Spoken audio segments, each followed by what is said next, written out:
Red Polly. Dusty. Blue poncho. Tupac. Street. Hey, Wilson Hoosier. Hey, Elvis. Dre.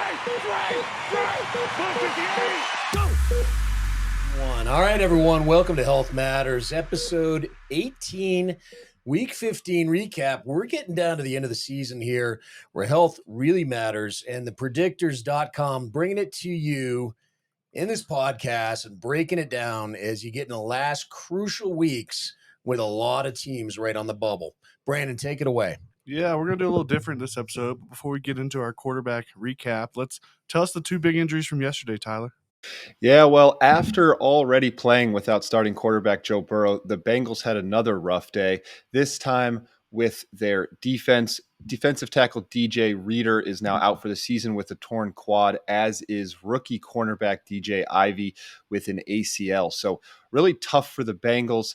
They keep showing up, but it's going to be tough to keep trying to battle through all these injuries. Yeah, Tyler, I mean, you're looking at the defense there. I mean, you got defensive tackle, cornerback, quad tendon tear, ACL tear. Well, what's the quad tendon? It's here. It connects the biggest muscle in your body, which is the quadriceps.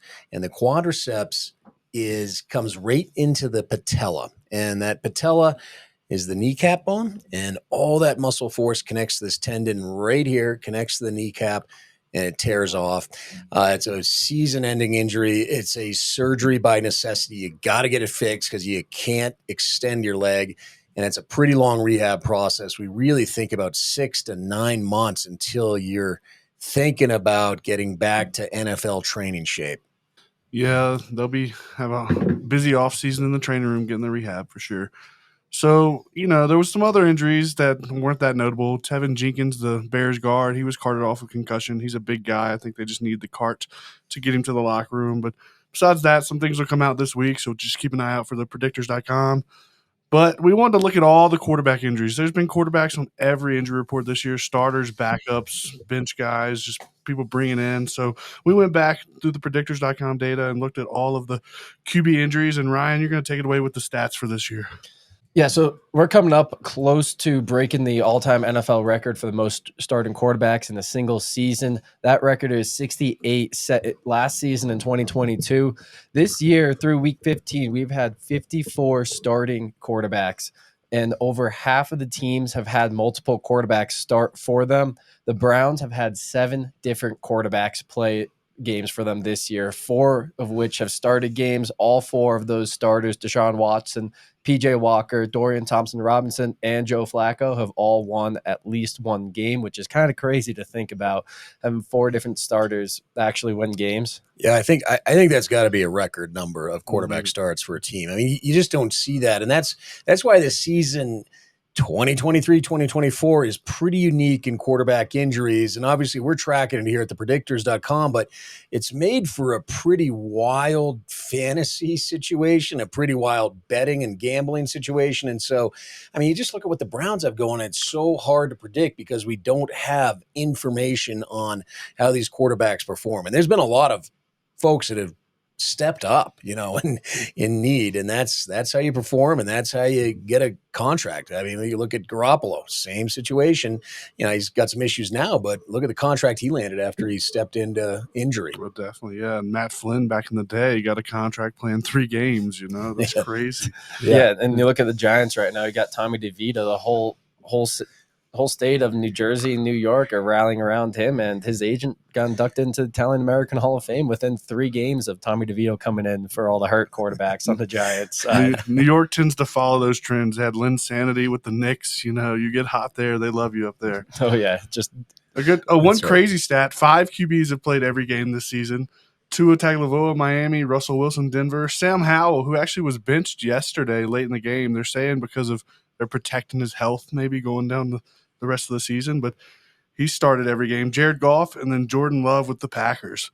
So that's the guy staying in there. I mean, Brandon, that's another anomaly. I mean, you're talking about 5 quarterbacks that have played every game. I mean, that's not what our data shows. It's not what the NFL shows.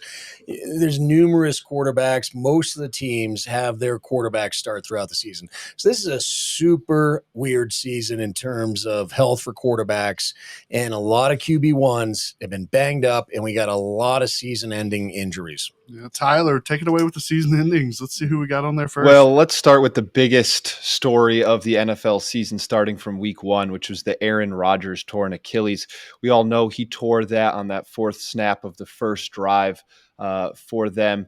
He has had what some are calling a miraculous recovery as he tries to make it back to the field. Now, with the way the Jets season is going, we don't know if we're going to see him, since it seems like they may not have much playoff hopes left. But they did open that 21-day practice window on November 29th. So, Doc, where are you with this now? Do you think we'll see him again or not? Yeah, where's everyone? Where's Rodgers and where's the Jets with the whole thing? I mean, they're on the edge. Are they really going to make the playoffs? Does he want to come back and play just to do it, get some reps under him? I don't know. The reality is he probably could. Is it the smartest thing to do? I don't think so. The problem is, and we talked about this when we broke it down a couple weeks ago, is when you tear your Achilles, you can heal the tendon, okay? You can heal this tendon, especially with the speed bridge technique, this really nice tape suture, really nice solid anchors, and a bridging technique to really approximate the whole tendon down in really a minimally invasive fashion. The problem is the quad. I'm sorry, the problem is that calf. The calf muscle is just the biggest problem because you got to be able to build that muscle back up, and that just doesn't come back automatically. In other words, stim units, there are blood flow restriction things you can do where you put almost like a blood pressure tourniquet on your thigh or even on your upper calf, and you do exercises that are unloaded, and it does a great job at rebuilding your muscle and getting your proprioception and strength back. So he's doing all of that, I guarantee it. But he's got to get that muscle back, and that just takes time, Tyler. Yeah, so moving on with them, we have Anthony Richardson, the rookie from the Colts, who everyone's high on going into the season. He was doing well up until week 5 when he had that AC joint sprain in his throwing shoulder. They ended up having to surgically repair that. That's pretty big surgery for a quarterback, huh? Yeah, Brand's big surgery for the quarterback. Why? Again, we've looked at this. The AC joint is right here. You can see this collarbone.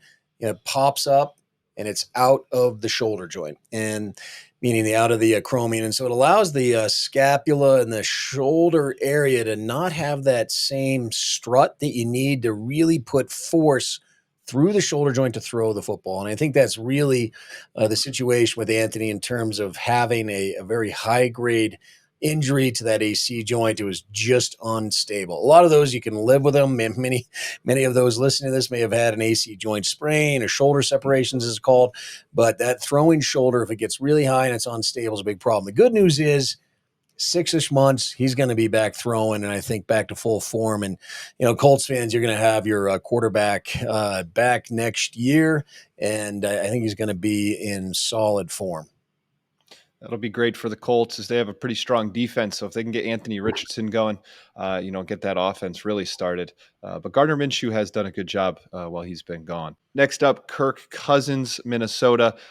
Torn Achilles, another torn Achilles in a quarterback this season. I feel like that's something that's unheard of as well. But he tore his on week 8. That was October 29th, I believe, and had surgery soon after that.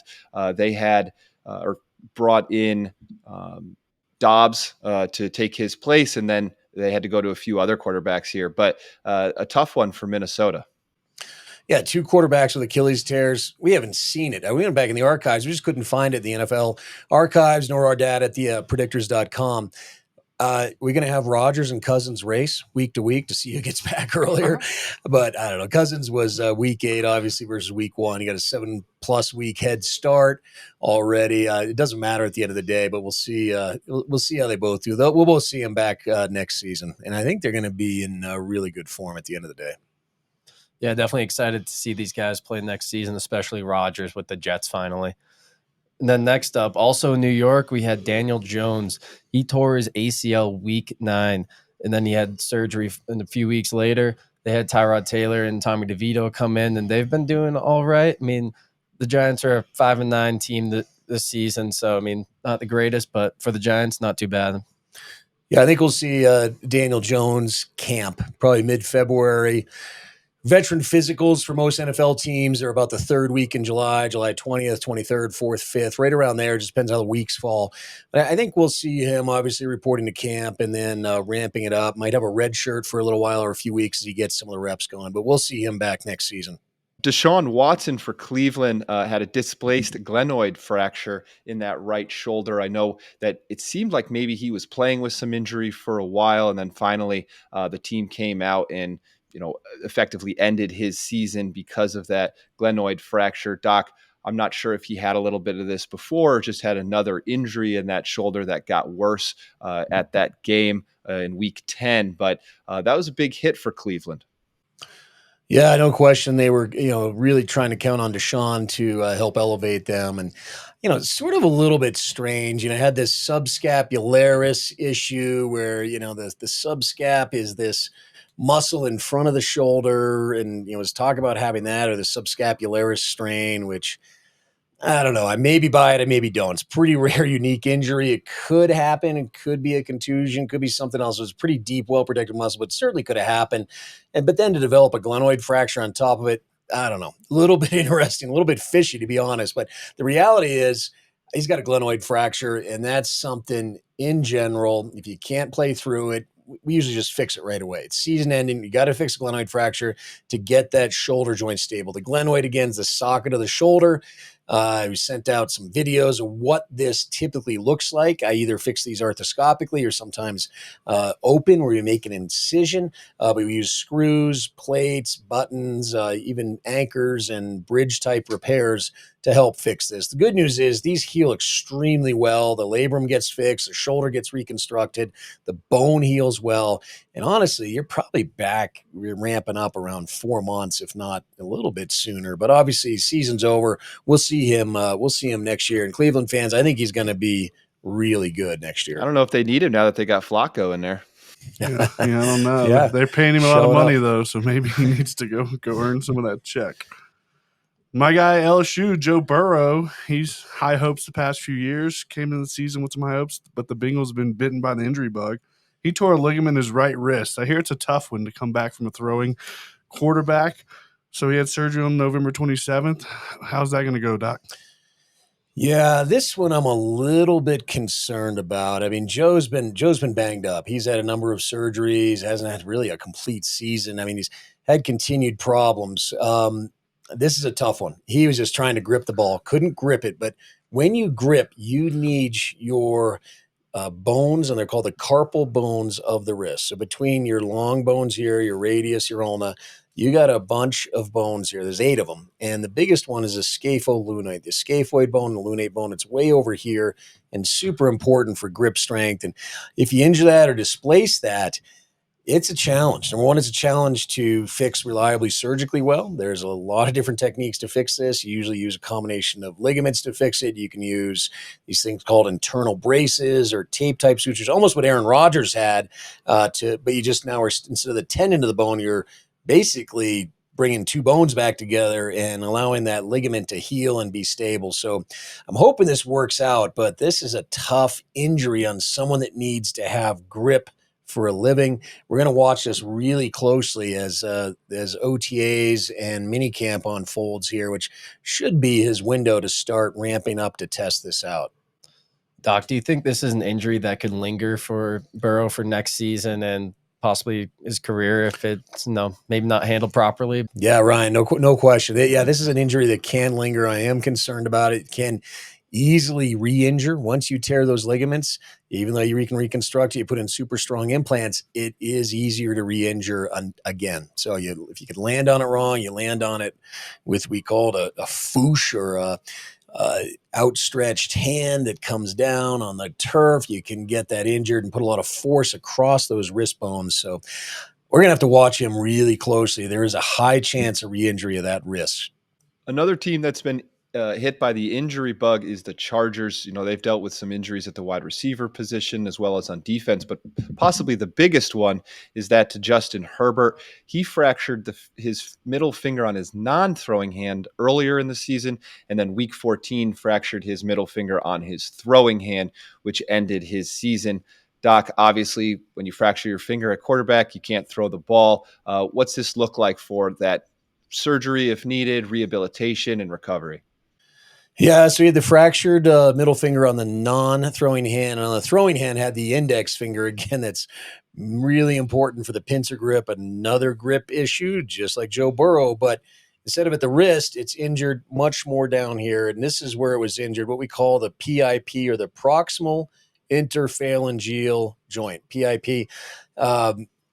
It is generally ligaments are injured, but if you get a bony injury in this area here, the joint can be unstable, and you have to use these tiny screws and sometimes tiny plates to fix it to get that joint stable, sometimes some small pins. The good news is these generally heal reliably well. The biggest issue you got to deal with is stiffness, because you injure a lot of the soft tissues around there, and you got to get your motion back. I think he's going to be fine at the end of the day, and the constructs we have to repair this with the small screws and plates are super strong. So he's going to have a good, reliable joint. He's just got to get through some stiffness, range of motion, what we call OT, or occupational therapy. And got some really good OTs working with the NFL players, especially in our quarterbacks where their hands are their living. All right, guys, that wraps up the season-ending injuries at the quarterback, 7 of those. Let's look at the starters with non-season-ending injuries. There was 10 of those. Ryan, run through the first 5 for us. Yeah, first up, Justin Fields, the Chicago quarterback. I was wicked high on him going into this season. He was my fantasy quarterback. He ended up dislocating his right thumb in his throwing hand in week 6, missed 4 games, hasn't really done all that much really in his return. Then Tennessee's quarterback, Ryan Tannehill, he sprained his ankle week 6. They had the bye week in week 7, then missed the following 2 weeks, 8 and 9. He did end up losing his starting job while he was out to Will Levis. He's been playing unbelievable football right now.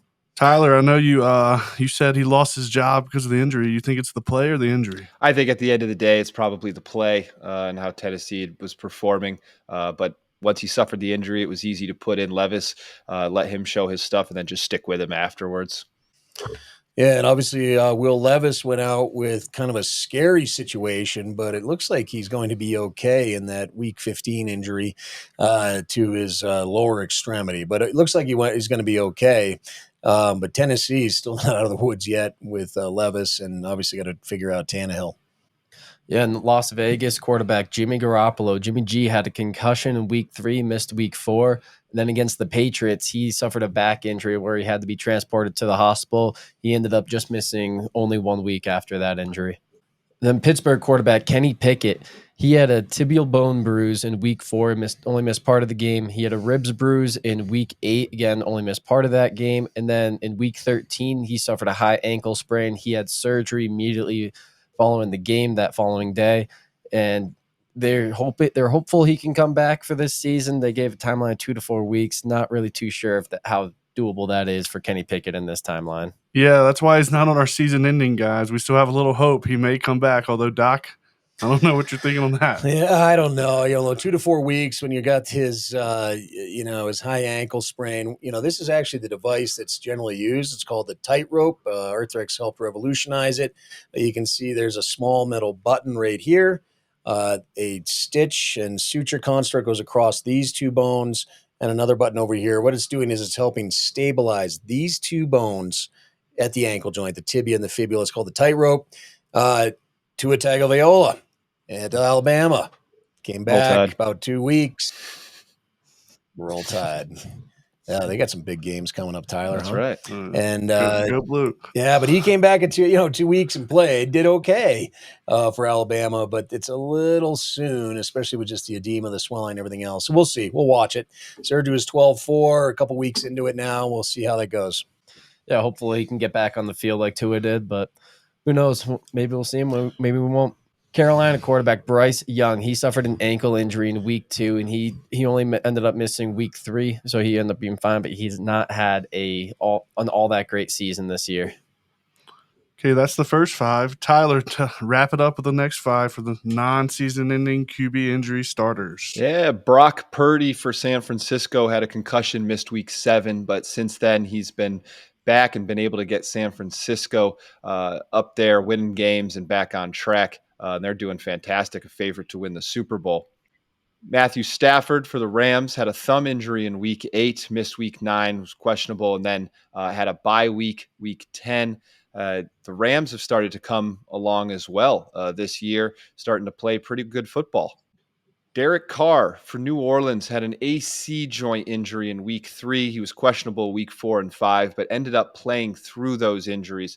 He had a concussion and an AC joint in week 10 and had a bye week, week 11, and then concussion with a rib injury week 13. He said that his AC was fine. Doc, I'll leave that up to you whether you think that's true or not, but this man's been through a lot of injuries this season. Yeah, Tyler, it's almost hard to keep track of because he's got so many things going on and multiple injuries, even on one play when he's getting tackled. Now he's, a very active quarterback. He gets after it. He holds onto the ball, maybe perhaps a little bit too long, but you got AC joint concussion, then AC joint again, concussion, then ribs. I mean, there's a lot going on here. I think his AC joint is probably a lower grade, what we call a grade 2 or grade 3 sprain. Problem is, he's take 3 to 6 weeks to get better. Some injections can help with that.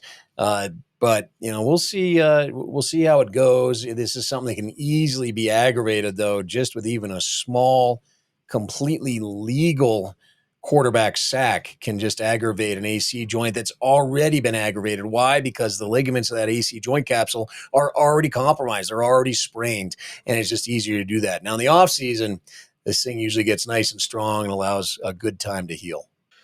Geno Smith for Seattle had a triceps contusion this year, but ended up playing that next week. He also had a groin injury. The injury popped up in practice. They tested him before the game week 14, and he was not able to go, so he did miss week 14 for that injury. CJ Stroud, quarterback for Houston, had a concussion week 14. He wasn't able to play week 15, but luckily for Houston, despite having him and wide receiver Tank Dell out for the rest of the season, they were able to get that win in week 15. Yeah, our data at the predictors.com, Tyler, as you know, shows that brain health and brain rest matters, especially in quarterbacks. And we actually see quarterbacks perform better, especially if they take 1 week off. So hopefully see CJ back this coming week and should do really well. All right, guys, that's our starters. That's the injury list on those guys. Pretty bulky there. Let's look at a few backups who missed some time, but not season. We got Tyrod Taylor, the New York Giants backup. He had a rib injury, went to the hospital. He went on IR for that, and he's back healthy, but I think Tommy D's doing so well, they're going to keep him going. Then we have Taylor Heineke, Atlanta backup with a hamstring injury in week 10. Jaron Hall, Minnesota backup with a concussion on the first drive of his first start. Man, that's just bad luck there. I don't know. I don't know if he knows Rodgers or something, but I mean, it's kind of the same situation. So Josh Dobbs, who they brought in, that they benched, and then they brought back in. So he's the one running the show there now. Cleveland quarterback Dorian Thompson-Robinson, the 5th, 6th, 7th guy they played, he had a concussion, missed a little bit of time. Case Keenum with the Texans, battled a little calf injury. Nick Mullins with the Vikings, a little back injury. And finally, yesterday, Zach Wilson with the Jets, he went out with a concussion, so he may miss a week if he takes that brain rest he needs. So those are your backups that missed a little time.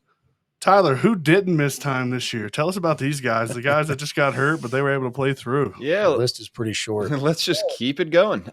Josh Dobbs for Minnesota, you just mentioned, had an ankle injury this season, but ended up not missing time. Josh Allen for Buffalo had a shoulder injury, but that guy plays through a lot of injuries, and he's a runner too. So he's a tough guy, but he's still in there playing. Tyler, he's had way more stuff than even the injury report. I mean, you see what he's getting banged up out there every week, and he's got more stuff than the injury report and what we see. Absolutely, that team knows they need him for sure. He's the life of that offense.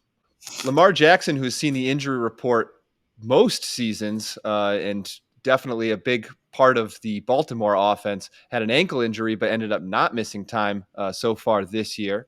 Trevor Lawrence for Jacksonville had a knee injury in week 6 but didn't miss any time. He also had what they called a high ankle injury in week 13, but didn't miss any time. Put that high in quotations because coming back like he did after a quote unquote high ankle, it must have not been a very severe high ankle, Doc. Yeah, unless you look at the video, it certainly looks low, or what we call a posterior low, a low plus as we look at the video. Now, that being said, hey, he didn't miss any time. Didn't have the best performance in week 15, that's for sure. And I think that's reflected with what's going on with his ankle. Patrick Mahomes had a hand injury this season, but hasn't missed any time for that. Jalen Hurts for Philadelphia has had a knee injury that they've talked about quite a bit. He put a brace on that. He's been playing through it. And that's a big injury for them, considering one of their biggest plays there is the tush push with him and the power that he needs to get those first downs.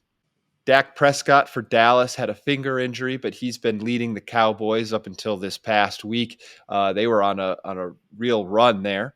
Baker Mayfield for Tampa Bay has had a shoulder and a knee injury, but continues to lead that offense and had a nice win this weekend.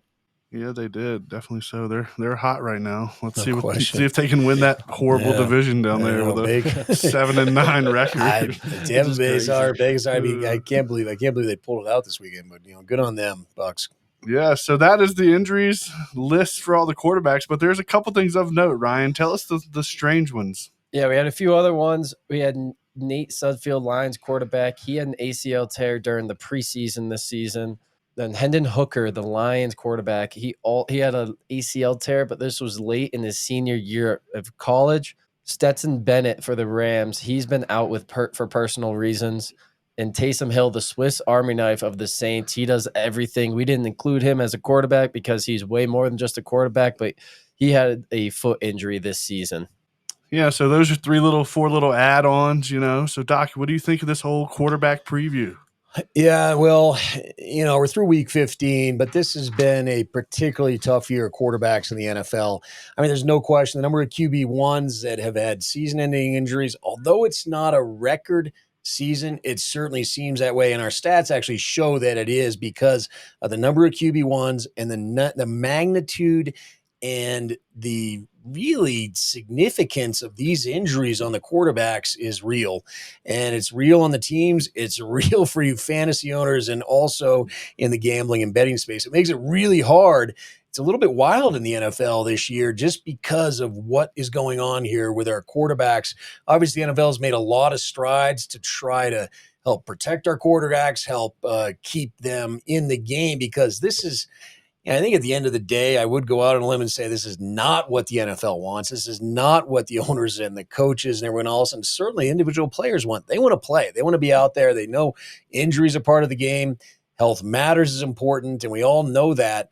But at the end of the day, we got to really look at this closely and see where quarterbacks are truly getting protected. Is there any other way we can protect it? Probably not. Probably a tough year, but this is going to be something we're going to be talking about as the next years unfold in the NFL. Yeah, I think we need to get some smaller DNs in the game, So guys, that was a lot of information on quarterbacks, I know, but let's get back to next week, man. Christmas week, we'll be out next week, but we want to preview Christmas Day. We have 3 big Monday night games. The cap it off game is the Baltimore Ravens versus the 49ers. Guys, I'm excited about this one. Be a good game. We got a healthy Baltimore high up in the banged up score. We got the 49ers who are the Super Bowl prediction winners. Guys, what are you thinking on this one? Does health prevail or do the 49ers take them out? This is a tough one. I mean, the 49ers are just playing unreal football. Christian McCaffrey, IU, Deebo Samuel, Brock Purdy's in the MVP conversation. I know they're a little bit more banged up. This week they're at 73.4, where the Ravens are at an 80.2. But honestly, I think the 49ers might be able to pull it off despite the health disadvantage they have against the Ravens. Not fully sure, but I mean, their team is just cooking right now. Tyler, your thoughts? Yeah, this is a tough one. I got to agree with you guys.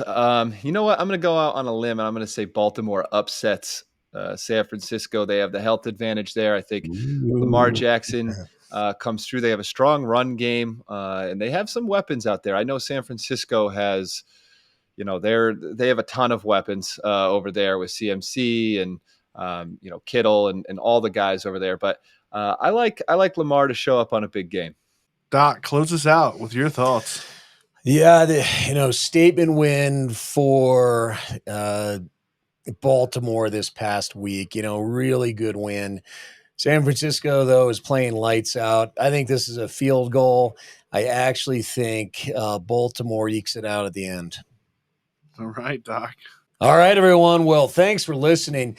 A lot of stuff going on. What we can tell you is health matters. Check us out at thepredictors.com. A lot of stuff going on because now we're coming down to the final weeks. Fantasy owners, you're in your final playoff weeks here. Super important to figure out who to play and who not to play. Look at Tyreek Hill. Thought it was questionable, but then ended up being out. Huge situation for fantasy owners this week. I know my fantasy team got a little banged up with it, but check us out at thepredictors.com. We got a bunch of betting stuff for you there as well. A lot of up-to-date information. Once again, health matters. Go.